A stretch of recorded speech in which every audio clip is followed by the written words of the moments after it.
Welcome to Best Useful Tips. Here I will show you how to turn off notification sound on Pixel 3a, 3XL, 3XL, 4XL. Go to settings, tap on sound, scroll down at the end of the page and tap on advanced. Tap on default notification sound, tap on my sound. Here you can choose none option.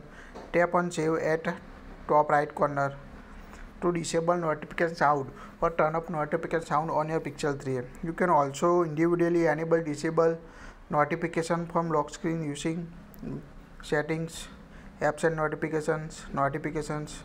Here you can see recently used applications, toggle off or on to enable disable notification on your device.